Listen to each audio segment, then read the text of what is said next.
ఇది వరకు మీరు దాటి వచ్చిన గొప్ప జయములను, మీరు అచీవ్ చేసినటువంటి గెలుపులను మరలా ఒకసారి గుర్తు చేసుకుంటూ ఉంటే తప్పకుండా పరిశుద్ధాత్మైన దేవుడు, ప్రభువు యొక్క ఆత్మ మీ మధ్యలో మీ ఆత్మతో కలిసి ఏకీభవించి ఆయన తన ఆనందము పరవళ్ళు మీతో తొక్కించునుగాక.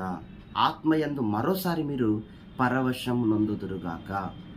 ఎందుకు అంటే దేవుడు మనం ఏదైతే నమ్ముతామో దాని గుండా మనలను నడిపించగల దేవుడు. ఏ అద్భుతాన్నైతే ఆశిస్తామో, ఏ కార్యాన్నైతే మన కళ్ళు కోరుతాయో ఆ దిశగా నడిపించగల దేవుడు. ఇంకా అపోస్తుడైన పౌలు ద్వారా 2 కొరింథీ 1:10 ద్వారా ఆయన ఈరోజు మనతో ఏమంటున్నారో తెలుసా? ప్రభు అయిన యేసుక్రీస్తు మమ్ములను తప్పించెను, ఇక ముందును తప్పించును. ఆయన ఇక ముందును తప్పించునని ఆయన యందు నిరీక్షణ గల వారమై ఉన్నాము. తనతో పాటు తోటి జత పనివారైన తనతో ఉన్న సేవకులందరితో కలిపి గుండెల మీద చేయి వేసుకొని చాలా రూఢిగా దేవుణ్ణి నమ్ముతూ సంఘములతో భక్తుడు చెప్పుచున్న మాట, మేము నిరీక్షణ కలిగి ఉన్నాము.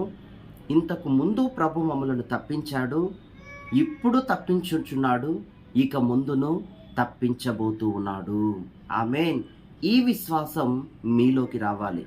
అందుకే అంటున్నాను, మీరు ఇంతకు ముందు అచీవ్ చేసిన విజయము అనే సందర్భాలను గుర్తు చేసుకోండి. మీరు దాటి వచ్చి ఉండొచ్చు, అయినా మరలా ఆ గెలుపులను గుర్తు చేసుకోండి, ఆ మెమొరీస్ని గుర్తు చేసుకోండి. తప్పక పరిశుద్ధ ఆత్మదేవుడు మీకు ఆ ఫోర్స్ని, ఆ ప్రేరణను, ఆ బలమైనటువంటి శక్తిని, అగ్నిని దేవుడు మీకు దయచేయునుగాక. హల్లెలూయా. ఎందుకు అంటే గతంలో జరిగిన కార్యములను మీరు మరొక్కసారి తలుచుకొని, ప్రభువా నీకే మహిమ, నీకే స్తోత్రం అని సంతోష హృదయముతో దేవునికి స్తోత్రములు పలికినప్పుడు పరిశుద్ధాత్ముడు మీ విషయంలో ముందుకు మూవ్ కాబోతున్నాడు. ఎందుకంటే ఆయన ఇంతకు ముందు మనలను తప్పించాడు, ఇప్పుడును తప్పించబోతున్నాడు, ఇక ముందును ఆయన తప్పించబోయే ఒక దేవుడు. కానీ మీరు మాత్రం నమ్మకాన్ని వదిలిపెట్టవద్దు. హల్లెలూయా.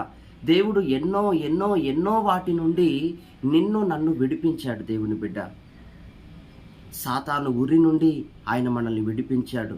అంటే రకరకాలైన వాటికి అడిక్ట్ అవ్వకుండా ఆయన మనల్ని తప్పించాడు. సింపుల్గా ఆయన వాటి చేరువకు మనం దగ్గర అవ్వకుండా మనలను క్షణాల్లో తప్పించాడు, తొలగించాడు, మనలను కాపాడుకుంటూ వస్తూ ఉన్నాడు. అంతేకాకుండా దుష్ట మనుష్యుల యొక్క కుట్రపూరితమైన ఆలోచనల నుండి కోకొల్లలు ఎన్నోసార్లు ఆయన మనల్ని కాపాడి ఉన్నారు. అంతేకాకుండా ఎన్నో బాధాకరమైన సంభవాల నుండి, ప్రమాదాలు నుండి ఆయన మనల్ని తప్పించి క్షేమమును మన పరిధిలో ఆయన మనకు అనుగ్రహించి ఉన్నాడు. అంతేకాకుండా దుష్ట అధికారుల ద్వారా, మూర్ఖత్వపు ముష్కరులైన అధికారుల ద్వారా మనకి ఎన్నో పర్యాయాల్లో మనం ఇరుక్కోవలసిన సందర్భం, కానీ ఆయన మనల్ని విడిపించిన దేవుడుగా ఉన్నారు. ఎందుకంటే చూడండి, సమస్యలు ఇంతటితో అయిపోలేదండి. ఇక ముందు సమస్య రావచ్చు, ఇప్పుడు మనం సమస్యలో ఉండొచ్చు.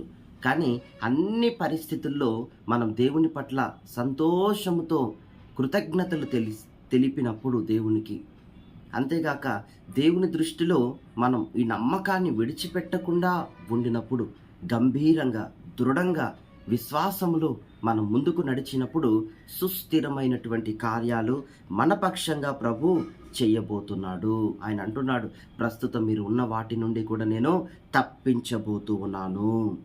మనుషులందరి జీవితాల్లో ప్రతిదీ ఉంటుంది, కానీ ఇది చేస్తే మీరు తప్పించబడతారు. జ్ఞాపకం చేసుకొని దేవునికి కృతజ్ఞతాస్తుతులు చెల్లిస్తే ప్రతి మనుషుడు తప్పించబడతారు. మీరు ఎక్కడ అనాథలుగా విడిచిపెట్టబడరు. పరిశుద్ధాత్ముడు మీతో చెప్తున్నాడు, మీరు ఎన్నడూ ఎప్పుడు ఎక్కడ అనాథలుగా విడిచిపెట్టబడరు. హల్లెలూయా. ఎందుకంటే ప్రభు యొక్క ఆత్మ మీతో కూడా ఉంది. మీతో ఐక్యత, మీతో ఏకీభమై ఉన్నాడు ఆత్మదేవుడు. కనుక ఆత్మదేవుడు దుఃఖపడనంతగా అవిశ్వాసాన్ని పలకకండి, విశ్వాసముతో పలకండి, నమ్మండి. నమ్మిన ప్రకారంగా దేవుడు మిమ్మల్ని ముందుకు నడిపించబోతూ ఉన్నాడు. దేవుని ఆనందం మిమ్ములను కమ్మునుగాక. ఉన్నత స్థలాలు మిమ్ములను ఆహ్వానించునుగాక. మీ పరిధిలో మీరు చేసే ప్రార్థనలు అన్నీ ఆలకించి పరమందు నుండి దేవుడు మీకు ఈవులను, శ్రేష్టమైన ఆశీర్వాదాలను ఆయన మీ కొరకు ఉంచాడు. ఎవరు మీ ఆయుష్ను పాడు చేసుకోవద్దు, అవిశ్వాసాన్ని పలకొద్దు, శరీరాన్ని చెరుపుకోవద్దు, ఆత్మను పాడు చేసుకోవద్దు. దేవునికి సమీపంగా ఉండండి, పరిశుద్ధతకు చోటు ఇవ్వండి. పరిశుద్ధాత్మ దేవుడు మిమ్మల్ని మీరు నమ్మినట్లే మిమ్మల్ని ఉన్నతమంగా నడిపించునుగాక. మీరు అనుకున్న తీరానికి, గమ్యానికి దేవుడు మిమ్మల్ని చేర్చునుగాక. దేని కొరకు దిగులు పడవద్దు, కుమిలిపోవద్దు. పరిశుద్ధాత్ముడే నేరుగా నీతో ఈరోజు వాగ్దానం చేస్తూ ఉన్నాడు. గెలుపులను అన్నిటినీ ఒకసారి గుర్తు చేసుకుందాం. పరిశుద్ధాత్ముడు మీతో కూడా మూవ్ కాబోతున్నాడు. మహాపరిశుద్ధుడా, మీ నామానికి స్తోత్రం. ఆత్మ ఎక్కడికి పోవునో ఆత్మవశములో ఉండి మేము కూడా అక్కడ ఎల్లా మీ చిత్తములో అయ్యా ఎగరడానికి, మీ చిత్తములో ప్రయాణించటానికి మాకు శక్తి దయచేయండి ప్రభా. మీ శక్తిని మేము పొందాలంటే, పరిశుద్ధాత్ముడ మీ సన్నిధి ద్వారా మేము ముందుకు మూవ్ కావాలంటే స్తోత్రం ప్రభా. మేము కేవలం సంతోష హృదయముతో గడిచిన దినాల్లో మీరు మాకు ఇచ్చిన గెలుపులను గుర్తు చేసుకొని, ఏ విధంగా మీరు తప్పించారో, గత మార్గాలలో ఏ విధంగా కాపాడారో వాటన్నిటినీ అయ్యా మాట్లాడుకొని సంతోష హృదయముతో కృతజ్ఞతలు తెలపమని మీరు కోరుతున్నారు. ఎంతో సింపుల్గా అయ్యా మీరు మాట్లాడిన విషయాల కొరకు స్తోత్రం. మేము కూడా ఆ రీతిగా నడుచుకొని మీ యొక్క ఆత్మశక్తి చేత నింపబడి పరిశుద్ధాత్మ వలన దేవా మీ చిత్తములో మేము నడవటానికి మాకు సహాయము చేయమని ఆత్మదేవుడా మాలోకి మిమ్మల్ని ఆహ్వానిస్తూ, ఎందరు వీక్షిస్తున్నారు అందరి బిడ్డలను కూడా ఆశీర్వదించి దుఃఖము తొడిచివేసి ఆనంద పరివర్తన మీరు కలిగి చేయమని నజరేయుడగు యేసు నామములో ప్రార్థిస్తున్నాం తండ్రి. God bless you. దేవుడు ఈ రీతిగా మిమ్మల్ని ఈరోజు ఆశీర్వదించబోతున్నాడు. ఆమేన్.